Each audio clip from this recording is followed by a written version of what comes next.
স্বাধীন বাংলা বেতার কেন্দ্র বাংলাদেশের মহান মুক্তিযুদ্ধের সময় সকল বাঙালি এবং বীর মুক্তিযোদ্ধাদের কাছে ছিল একটি অত্যন্ত গুরুত্বপূর্ণ মাধ্যম। যুদ্ধের ৯ মাস ধরে এটি যেমন রণাঙ্গনে বীর মুক্তিযোদ্ধা এবং সাধারণ মানুষের মনোবল চাঙ্গা রেখেছে, তেমনি অনুপ্রেরণা জুগিয়েছে পুরো জাতিকে এবং ঐক্যবদ্ধ করেছে। ১৯৭১ সালে পরিবারের কাউকে না জানিয়ে স্বাধীন বাংলা বেতারে যান ডাক্তার অরূপ রতন চৌধুরী।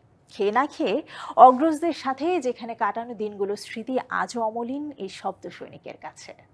আজি বাংলাদেশের হৃদয় হতে কখন আপনি, তুমি এই অপরূপ রূপে বাহির হলে জননী।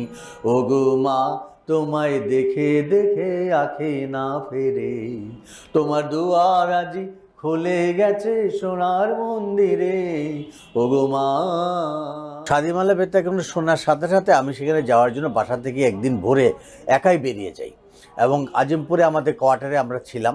সেখান থেকে আমি বেরিয়ে, মা তখন ঢাকা বদরুন্নেসা কলেজের প্রফেসর বাংলার। আমি বেরিয়ে গিয়ে আজিমপুর থেকে একটা বাস নিই, দাউদকান্দি নেমেই আমি দেখি যে মিলিশিয়ারা চোখ বেঁধে সবাইকে ধরে ধরে নিয়ে যাচ্ছে এবং মারছে, ব্রাশ ফায়ার হচ্ছে। তার মধ্যে থেকে দুর্ভক্রমে বেঁচে গিয়ে আমি কুমিল্লায় ঢুকলাম। কুমিল্লা আড়িখোলা গ্রামে এক রাত্র ছিলাম। সেখান থেকে আমাকে ওই গ্রামের লোকরাই আমাকে আগরতলা পৌঁছে দিল। সেখানে যাওয়ার পরে তারা আমাদের ভারতীয় গোয়েন্দা সংস্থার একজন লোককে সাথে দিয়ে আমাদের পাঠিয়ে দিলেন বালিগঞ্জ সার্কুলার রোডে, যেখানে স্বাধীনবাংলা বেতার কেন্দ্র ছিল।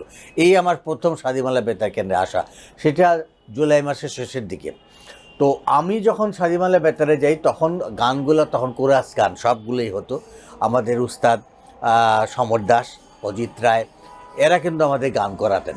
কিন্তু আমার একটা খুবই স্মরণীয় ঘটনা হচ্ছে, একদিন ঘোষক বলেন যে এবার একটি দ্বৈত গণ্ডে দেশাত্মবোধক গান গাইবেন অরূপ রতন চৌধুরী ও নাসরিন আহমদ।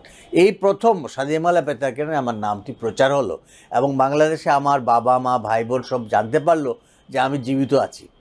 কারণ তখন তো কোনো মোবাইল ফোন ছিল না, চিঠিপত্রে আদান প্রদান ছিল না, ট্রাঙ্কলও করতে পারতাম না।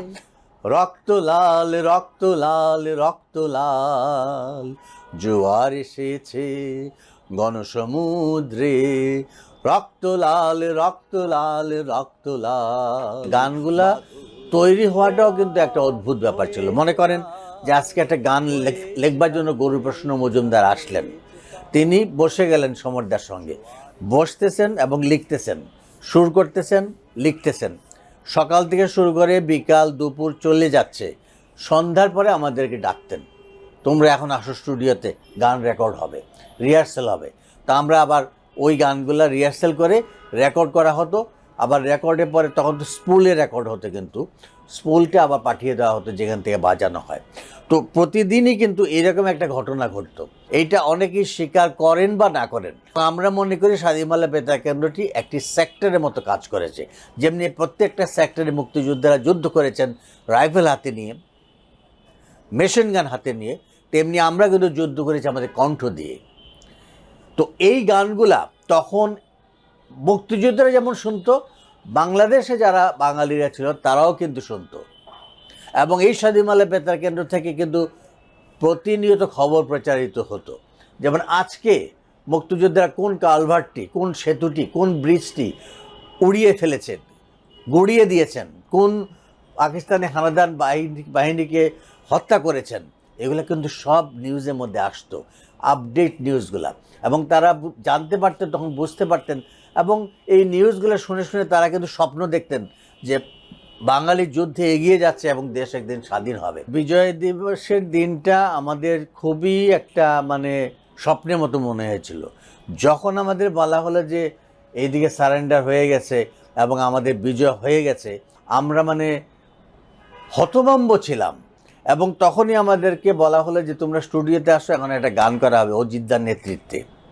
বিজয় নিশান উড়ছে ওই, খুশির হাওয়ায় ওই উড়ছে, উড়ছে উড়ছে উড়ছে বাংলার ঘরে ঘরে।